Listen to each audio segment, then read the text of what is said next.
सध्या सोशल मीडियावर एक फोटो प्रचंड व्हायरल होत आहे. या फोटोमध्ये शरद पवार, पार्थ पवार आणि रोहित पवार एकमेकांशी चर्चा करताना दिसत आहेत.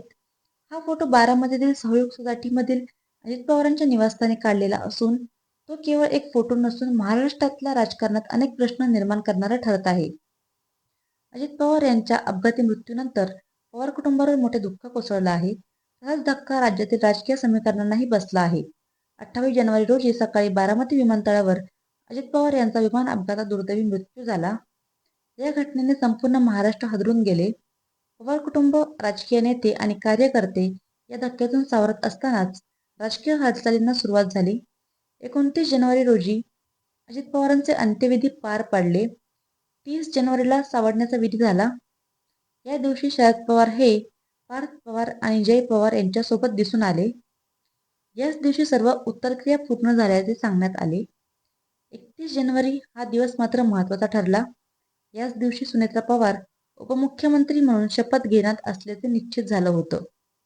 मात्र त्या सकाळी शरद पवारांनी पत्रकार परिषद घेत शपथविधीची माहिती आम्हाला बातम्यांमधूनच कळली, असं स्पष्टपणे सांगितलं. याच दिवशी पार्थ पवार बारामतीतील गोविंद बागेत शरद पवारांची भेट घेण्यासाठी पोहोचले. या भेटीदरम्यान पार्थ पवार आणि सुप्रिया सुळे शरद पवारांच्या घराच्या बागेत चर्चा करताना दिसले. अजित पवारांच्या विधीनंतर शरद पवार आणि पार्थ पवार यांची ही पहिलीच भेट होती. विशेष म्हणजे ही भेट सुनेत्रा पवारांच्या शपथविधीच्या दिवशीच झाल्यामुळे राजकीय चर्चांना मोठं उधाण आलं. पार्थ पवार गोविंद बागेतून बाहेर पडल्यानंतर काही वेळातच योगेंद्र पवार आणि रोहित पवारही शरद पवारांच्या भेटीला पोहोचल्याच्या बातम्या समोर आल्या. विद्या प्रतिष्ठानचे विश्वस्त किरण गुजर यांनी पवार कुटुंबांची एकत्र बैठक झाल्याचा दावा केला. यानंतर काही दिवस शांतता होती. मात्र 4 फेब्रुवारीपासून पुन्हा हालचालींना वेग आला. 4 फेब्रुवारी रोजी सकाळी बारामतीतील विद्या प्रतिष्ठानमध्ये शरद पवार, पार्थ पवार, जय पवार आणि इतर कुटुंबियांच्या उपस्थितीत बैठक पार पडली. या बैठकीला संस्थेचे विश्वस्त आणि पदाधिकारी उपस्थित होते. या बैठकीत अजित पवारांच्या स्मारकासंदर्भात चर्चा झाल्याच्या बातम्या समोर आल्या. मात्र त्यानंतर शरद पवार, पार्थ पवार आणि जय पवार यांच्यात बंद दाराआड स्वतंत्र बैठक झाल्याचे सांगण्यात आलं. या बैठकीला अजित पवारांच्या भगिनी विजया पाटील यांचीही उपस्थिती होती, असं काही माध्यमांनी म्हटलं आहे. या बैठकीत अजित पवार ज्या विविध संस्थांमध्ये महत्त्वाच्या पदांवर होते त्या पदांबाबत निर्णय झाल्याच्याही चर्चा आहेत.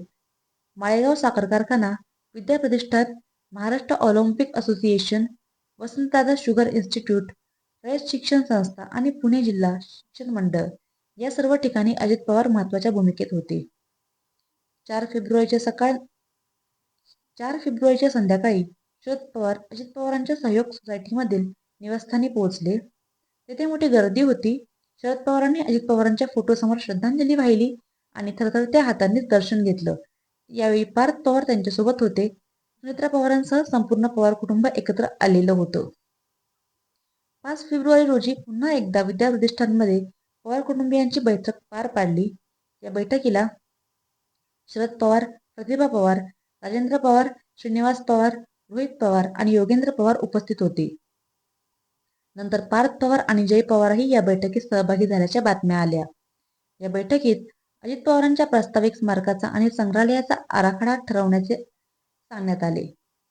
4 फेब्रुवारीच्या सकाळी शरद पवार पुन्हा एकदा अजित पवारांच्या निवासस्थानी गेले आणि त्यांनी सुनेत्रा पवारांची भेट घेतली.